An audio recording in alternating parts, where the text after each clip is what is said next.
Hey, everybody.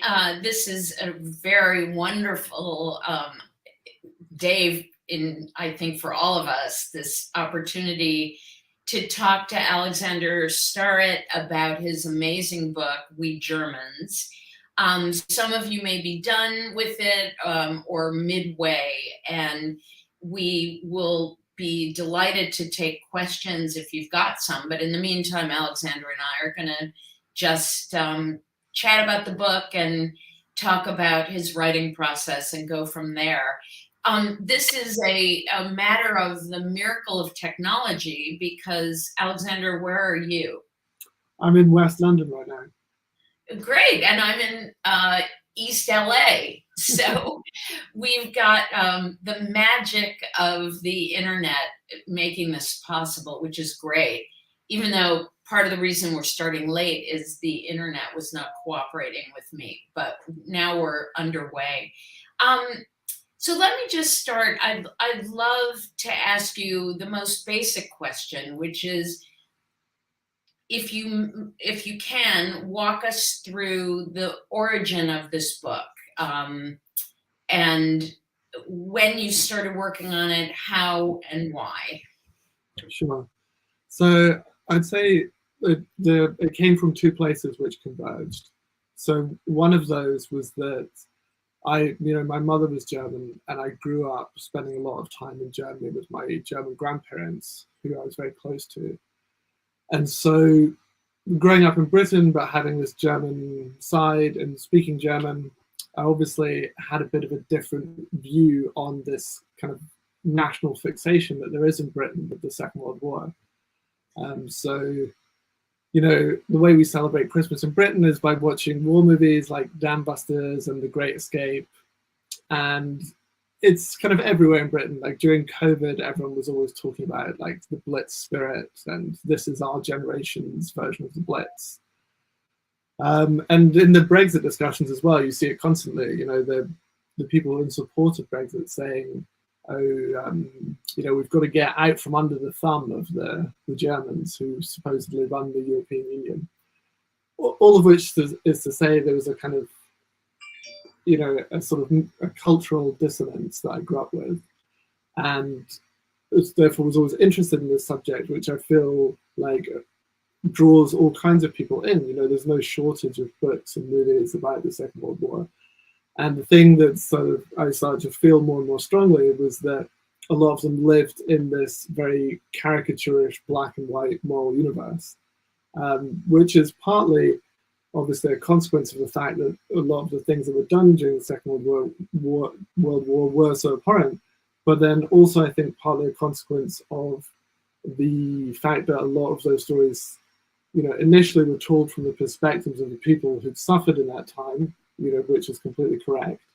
But they naturally, their experience of it was, as the sufferer rather than rather than getting involved in the complexities of why this happened in the first place.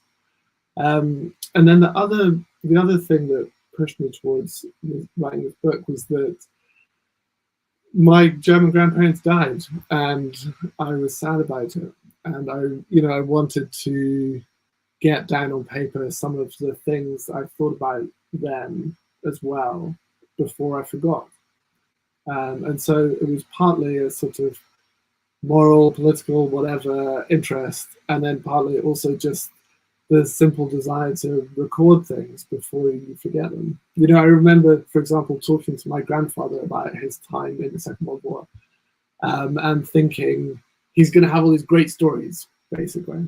And I was doing history at the time at university, and I've been learning about oral history. So feeling very kind of serious and professional, I got my recorder out and said, all right, Grandpa, let's have it. And he roughly said, I don't remember anymore. It was too long ago. It was Really? More than 65 years ago. Who knows anymore? And on a much smaller scale, I felt like, we forget so much. I wanted to record some things about my grandfather and all of these thoughts before they just sort of drifted into oblivion. Do you believe that he didn't remember, or was that partly sort of protective? I'm sure he would have remembered more if he tried, but he, I think, also didn't want to. So there were parts that he was very interested in talking about. So we looked at a map of where he'd been in Russian captivity, and he was like, you know, this is where it was, etc. But I think, you know, the idea of some sort of like profound emotional reckoning with that time was not something he wanted to do, or at least not with me, you know, not with his much, much younger grandson. Did this, it's very interesting that you say this about the British fixation on World War II. I think it's a very different experience for Americans, even though obviously we lost a huge number of people in the war, but it didn't take place on American soil except for Pearl Harbor. Mm. So we don't have that sort of continuing. I think it's just very different from a country that actively experienced the war. Yeah, and I would also say, you know, the war changed both Britain and America a lot, but in sort of opposite ways. You know, it turned America from one of the world's most powerful countries to the world's most powerful country, bar none. And it turned Britain from a global power into a small, bankrupt, middle-sized power. And you know, as a result, like, it doesn't matter so much for America because like America was on the up, whereas for Britain it matters more because the war has become part of the kind of origin story of modern Britain, of the modern country. You know, there's the war explains, or like in its sort of mythologization, it explains like why it's okay that we're now a mid-sized country, a mid-sized power, rather than the superpower that we were 150 years ago.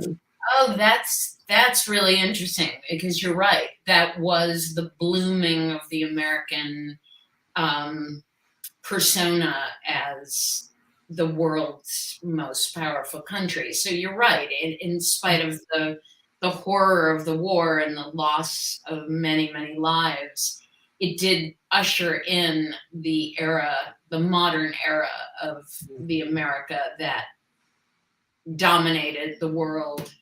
Arguably still does, not so sure if that's quite the case. You know, one thing, just to stay on the same topic, you know, I had chosen the book before the horrible situation in Ukraine unfolded. And I think so many of people in the book group have reacted to it in that context, which obviously is you know, an unfortunate but very timely kind of context in which to be reading this book.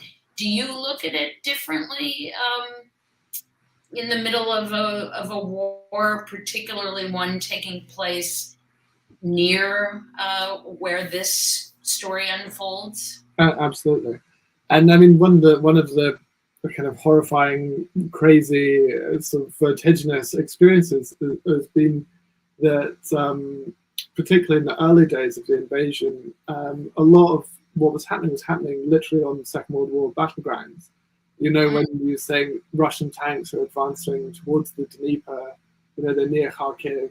That's where, you know, von Manstein fought his famous fighting retreat back in 1943. You know, it's very, very, very strange. I think, you know, in the context of the book, the thing I think about a lot is, you know, how do you understand the Russians in this situation? You know, like, why are they doing it? How did they think about it?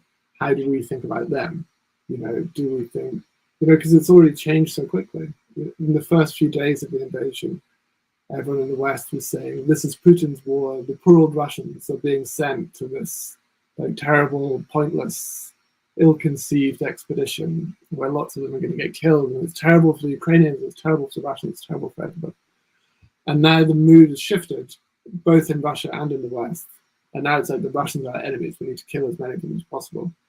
And in Russia, it's like our country is at war. We've got to defend it, you know, or insofar as you can tell from the outside. And I think, you know, one of the, you know, it's not such a like big grand ambition, but one of the things that the book tries to do is to live in between the kind of black and white that we end up in when we think about war. And so in terms of how I think about the Russian people's responsibility for what's happening, I don't think it's 100 and I don't think it's 0. You know, I think there is responsibility. You do belong to a society. You know, one of the things that's very striking at the moment among my German friends is a lot of them are saying, you know, what would I do if I was Ukrainian now? Would I stay and fight, or would I just pack my bag and move to Spain and never go back?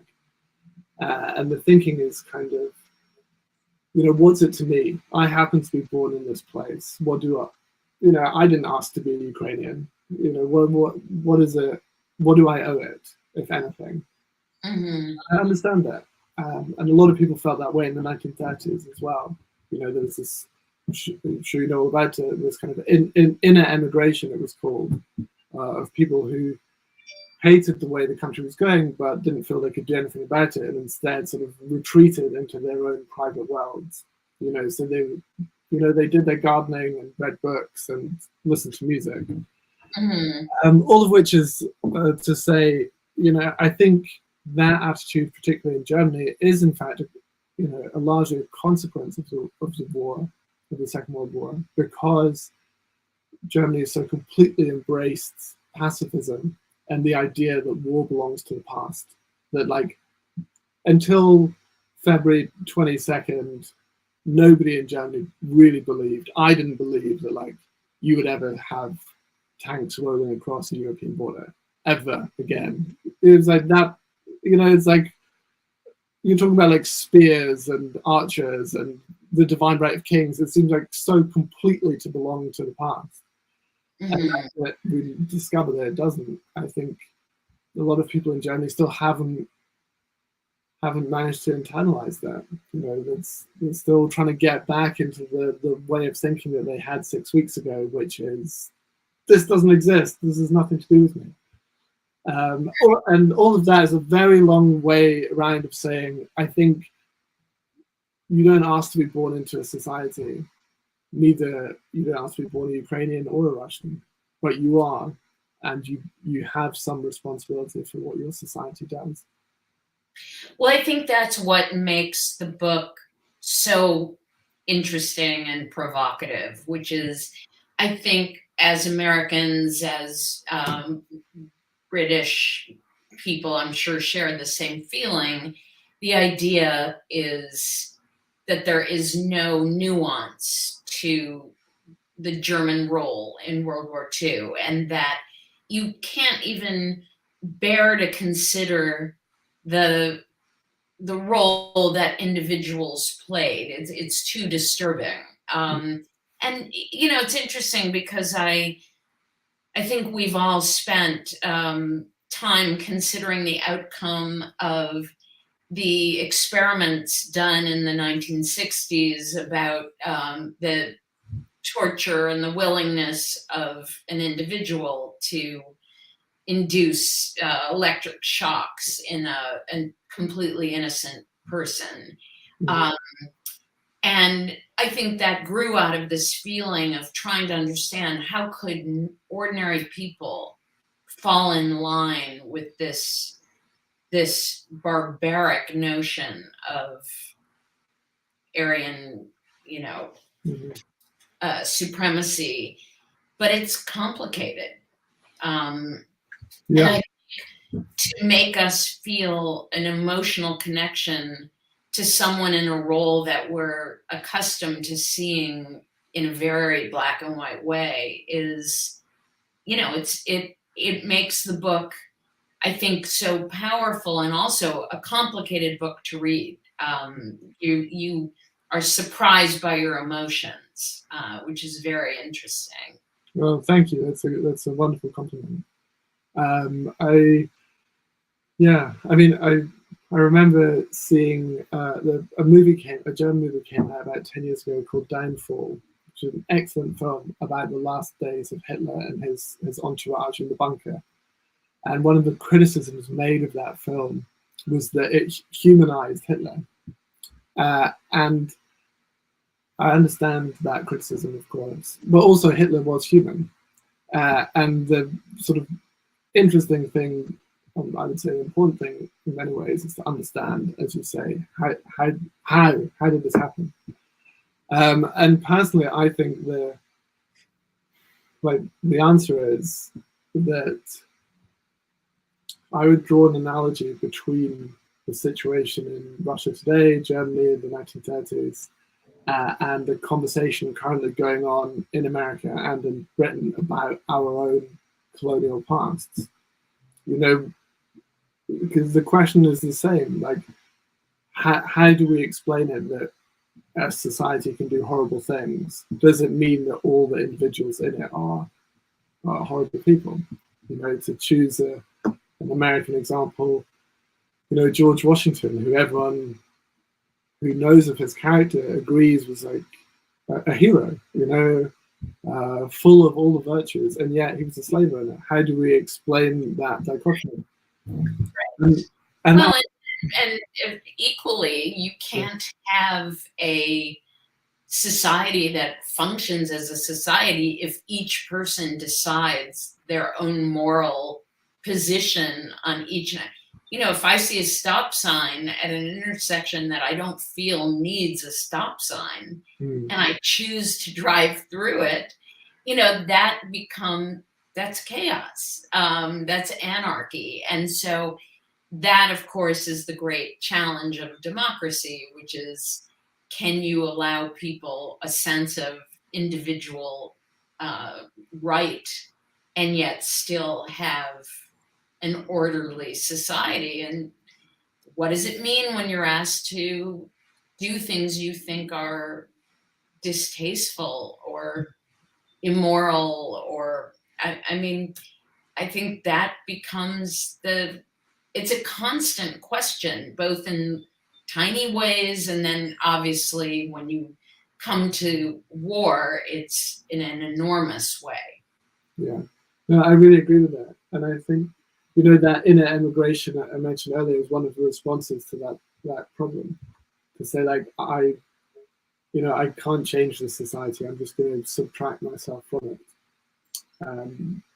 But I think it also is sort of, on a more profound level, it's that I think the reason that our conversations about this subject often get twisted up in knots is that there's often an assumption that there is an absolute moral code that applies to all societies at all times. You know, there is right and wrong, absolutely. There is good and evil. And we can determine in absolute terms what is good, what is evil, and then look at societies in the past or in other countries and say, like, this is right and this is wrong. And personally, I think the thing that you see from observing humanity is that that's not the case. That societies decide in this kind of complex process of lots of individuals collectively doing things, like what they believe in, and the answers that they can get to can be horrific, they can be wonderful, they can be all kinds of things, but they don't all conform to the same set of laws. Yeah. Oh, it's something that I think we all grapple with in small and big ways all the time. And it's absolutely at the heart of what it means to be part of a society. Yeah. You know, it's easy to look at people who, the people who enforced apartheid, and you think, oh my God, how could anybody have ever done that? Yeah. But it's a matter of degrees. And you know, we were all paying our taxes when the U.S. was in Vietnam, which paid for the war, and so it's. I think that the book gets at a universal that is provocative and unanswerable, and Well, thank you. I mean, the thing that I was trying to do with it is that, you know, my a book that I really admire, I'm not comparing my book to that, is War and Peace. One of the things I admire so much about it is that you see man as not just, you know, from the inside as an individual, but you see the person as a person who belongs to a society and who belongs to a particular time. Yeah. You see Natasha Rostov as like a teenage girl. She's meeting these guys. She's getting all excited about this one who's a bad guy and so on. But then also you see the effect of the French invasion of Russia on her life. The fact that she belongs to this particular part of society, that she is a Russian, the way that all of those things determine the trajectory that she's on and who she is, and also the moral universe that she inhabits. right. And it's that I sort of, in a much cruder way, trying to drive at with this book as well. Well, this is a perfect transition to the writing part of the book, and many of us in the group have noted that for a book about a subject of such horror, the writing is so beautiful. It really is exquisite. So I'd love to hear a little bit about your writing practice, the writers whose work you have inspired you, and how you go about the writing part of your work, Sure. the sentence building part of your work. Well, I'd say, you know, a lot of it is, as you know, kind of inexplicable. But one thing that I can say is that I spent a lot of time before I started writing, building up the kind of notebooks of details. So I read lots of diaries, lots of letters, kind of contemporary accounts of what was happening. And from them, I filled up these notebooks with, this is the smell, this is what a tank smells like. This is the texture of the mud. This is how the knapsack clasp is fastened. You know, this is what they eat. This is what the food tastes like. You know, all of these things which I think actually make up the texture of reality.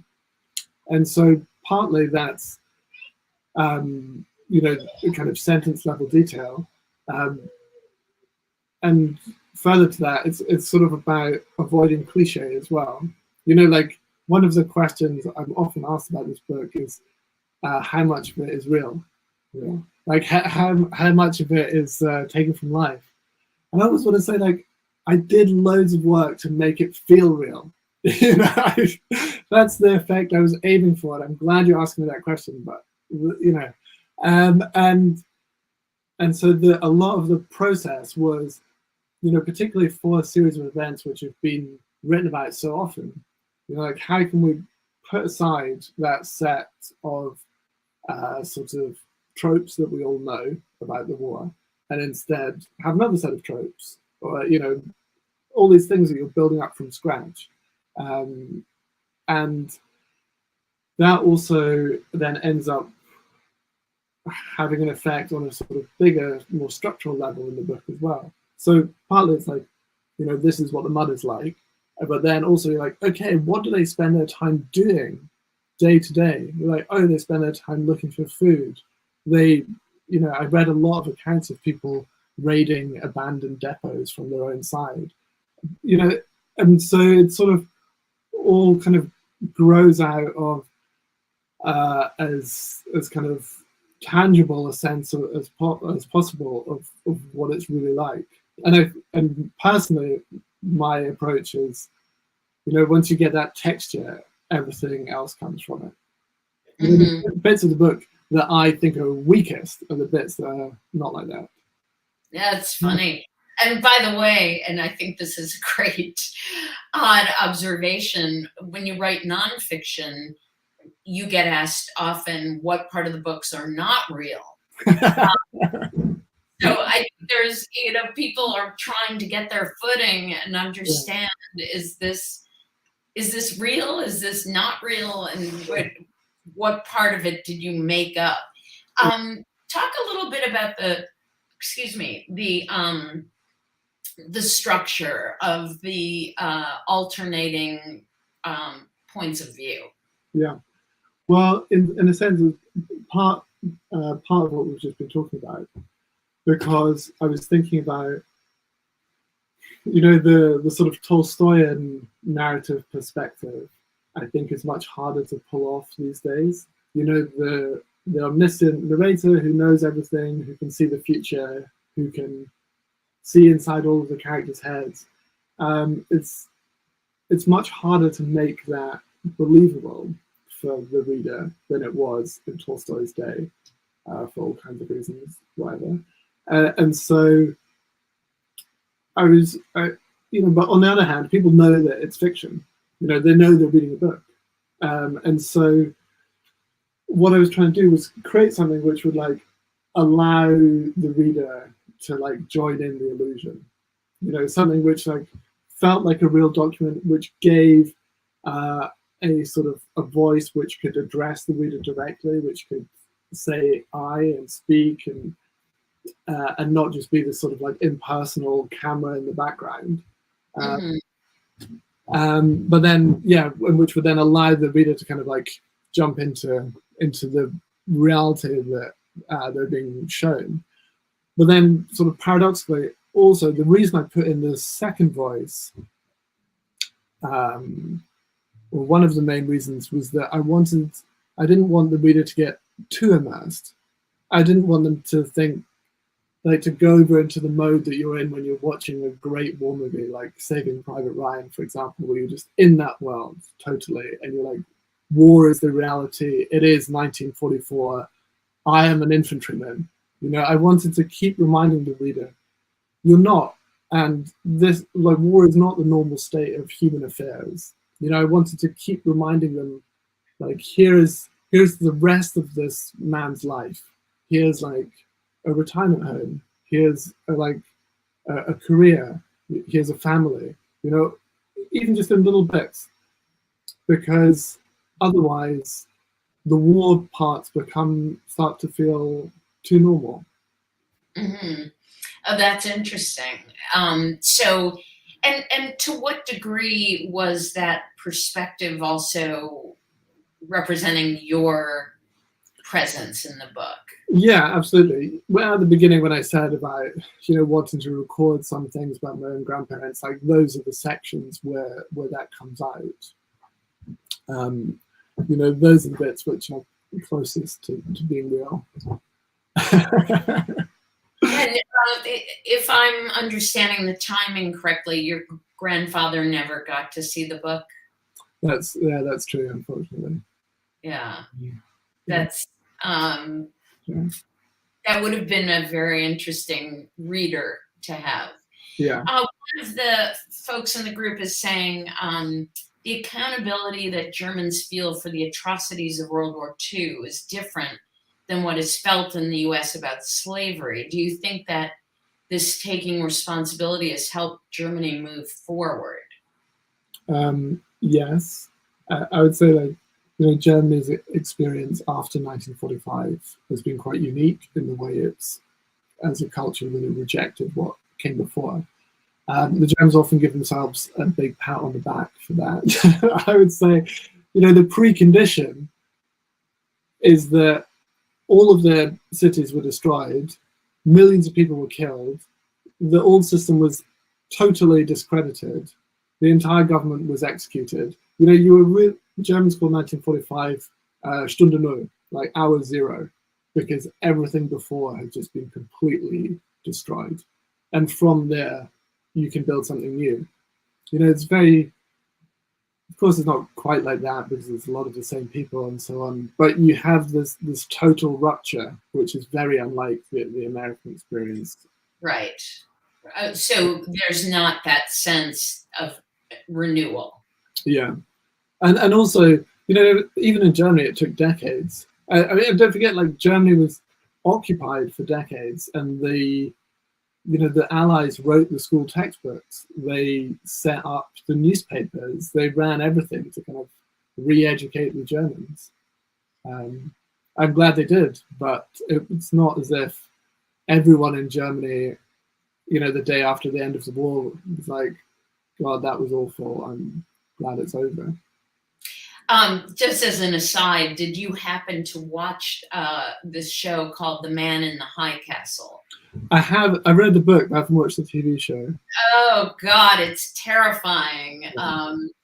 For those of you listening who haven't seen it, it's a Philip K. Dick novel, if I'm correct. Yeah. And it sort of supposes an alternate future in which the Germans and Japanese won. And they occupy, each of them occupies half of the United States. And it's a very chilling, the most ordinary things in the show are what are the most terrifying, which is people are out cutting their lawn, the Americans out cutting their lawn, and they see a neighbor and they say Heil Hitler.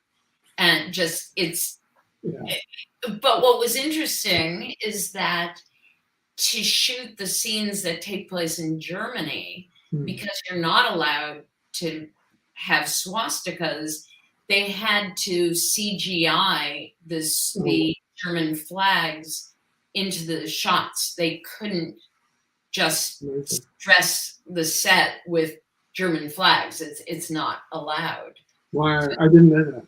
Yeah, it was quite interesting because there are many scenes of driving through Berlin with hundreds of German flags. And, it's a very, for those of you looking for TV viewing, I never finished the series, but it's really interesting and extremely disturbing. Tell me what you're reading now and what you're working on now. What am I doing? I'm actually reading. I'm reading partly on my pure pleasure track. I'm reading a series of novels about the Royal Navy in the 18th century, which makes me sound like a much stranger person than I am. That sounds very nerdy. I kind of love it. It's just pure. It's like my John Grisham, my Danielle Steele. It's all just about sails and wind directions, and I'm for it. So you're a bit of a nerd. Well, I mean, the thing that I love about this book is that the main character, he's got this thing which is very hard to do in fiction, which is that he's like a wonderful optimist, and just being around him makes you happy because he's always so cheery. So he's the captain of the ship, and I highly recommend it for those who won't be too embarrassed to be seen reading it. In terms of less niche stuff, I guess, what am I reading at the moment? Well, I've been reading a lot of a writer who, I don't know if he's well known in the US, called David Shalhoub. I don't really know how to pronounce his surname. It's spelled Szalay. He wrote a very good book called All That Man Is, which is about, I mean, it's sort of, it doesn't sound like it's about anything really. It's 9 interlocking short stories about people living pretty ordinary lives. But what I love about it, and I really think it's a great book, is again, the texture of life feels so real. It's people who are going to work, going on slightly disappointing holidays, having encounters with their girlfriends or their boyfriends. It's achieved that magic trick of feeling real. Mm-hmm. And what are you working on? I mean, I know that you teach as well as, or you don't? No, I don't. I have done a bit of teaching, but I don't. Not for a while. So I'm working on a new novel, which I'm hopefully about halfway through, which is set over about 15 years, from like 2005 to 2020, and it's about two people who become friends and start a company together. Again, it's like pretty banal stuff in some ways, and what I'm hoping it's about, on a deeper level, is like why people's lives end up the way that they do. Why do you end up? Why do I end up sitting in this house of all the houses in the world? What I could have been a spy in Afghanistan. I could have been a trucker in Wisconsin. Like, why am I here? Out of all the things I could have done, that's sort of what it's about. It's a persistent question, I think, for all of us. And one last question, because I think we are sort of getting toward the end of our time here. And if any of you listening have last questions, please post them so I can get them in before our time ends. I know you are you have read far and wide. If you look at writers who have been inspirations for you, who would that be? Yeah. Okay. Well, there are a few people I could talk about. The one who I really think about a lot is Tolstoy, because partly for the reasons I mentioned before, also partly because there's this thing that's said about his writing, that it all takes place in daylight. That by contrast, if you read Dostoevsky, it's all about like people who are sick and like ill and like neurotic and like committing these terrible crimes, and it's all happening like in basements at midnight. Whereas Tolstoy is like the big world. It's what happens if you're Suvorov, the head of the Russian military. It's that kind of world, and all the characters in it. The reason it's described as being in daylight is that there's nothing that you can't see. Lots of books are about the limitations of perception or memory, whereas in Tolstoy, like everything is visible, and because of that, because he can make that work, you feel that you're in the presence of a mind that can comprehend the whole of reality at once. Inside, outside, history, time, society. But the way he makes it work so well, the thing I really admire about it is, and that you can see in a lot of his shorter works, for those who don't feel like the 1,100 pages of War and Peace, is that so like the Cossacks, for example, is very good. There's one called Haji Murat. That everything is fully realized. There's a scene in Haji Murat which is about the Russian war in the Caucasus, in which a piece of news comes. I think it's that Haji Murad, who is the sort of Islamist insurgent, has come to the Russian garrison. It's just like, and in the hands of like a bad version of a Hollywood movie, it would just be like, phone call, Haji Murad's outside. Okay, great, off we go. In Tolstoy's hands, what you have is a scene of two officers playing cards, and they have their own lives totally. One of them is worried about being sent to the far periphery of the Russian Empire. The other one, I think it's either his wife, the other one's wife, that he's worried about, and is she being faithful? Is she not? Is she too bored being here? And in the middle of all of this fully realized life, someone comes in and says, "Oh, Haji Murat has come." That's what I think is amazing about it.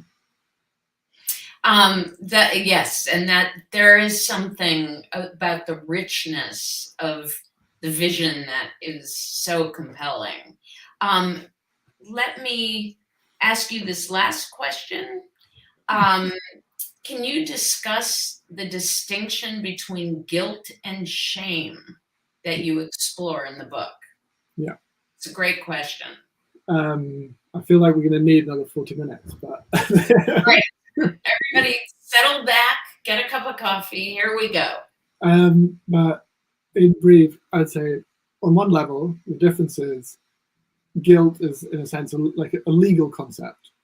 You know, you commit a crime, you are guilty, then there's some sort of reparation. You know, you're fined, you're punished, etc. And I think that is a poor explanation for the experience of most people in these situations. You know, if you're to take the sort of cliche, if you're a 19-year-old German in 1942 and you get conscripted and you fight in the army, like, who can say that you are guilty of the things that the regime has committed, particularly if you didn't personally commit them? But equally, it sort of offends our sense of natural justice to say that that person has nothing to answer for. And so I would say that guilt as a concept is, it's just not very good at describing that reality. It's not very good at describing the reality that we live in these societies, and we're not in charge of them. Whereas shame, I think, is a much more nuanced and close-fitting way of explaining that situation. You know, sorry. Well, I think also one seems to be a moral and ethical question, and one's an emotional. Yeah. Or I would say they belong to two different moral systems. You know, guilt, I would say, belongs to a kind of Judeo-Christian tradition, where, like, that's the way the system is built. You know, particularly in the Christian thinking, you know, you do good, you do bad, those get added up. You know, the scales of justice, etc. Whereas I'd say, like the Greek moral world that you see in the myths and the ancient Greek plays, that doesn't exist. What you know, there is no afterlife in that sense, where your kind of your actions are computed. Instead, you have the concept of shame, and I would say the best example of that is Oedipus. You know, who unknowingly kills his father and sleeps with his mother. After he finds out that that is what he's done, you know, nobody can blame him for doing that. He didn't know that those people were who they were, but yet he's like horrified, and he like, you know, he puts out his own eyes, and it's because he's so ashamed of what he's done. And I think that's the truth of this kind of situation. Well, maybe also shame is what we inflict on ourselves, and guilt is sort of imposed in a way externally. I mean, with subtleties, of course, in both of those, but it does seem. I think there's a lot of truth in that, and particularly, I mean, you know, if you look at it in kind of society terms, you know, after the war, Germany paid reparations.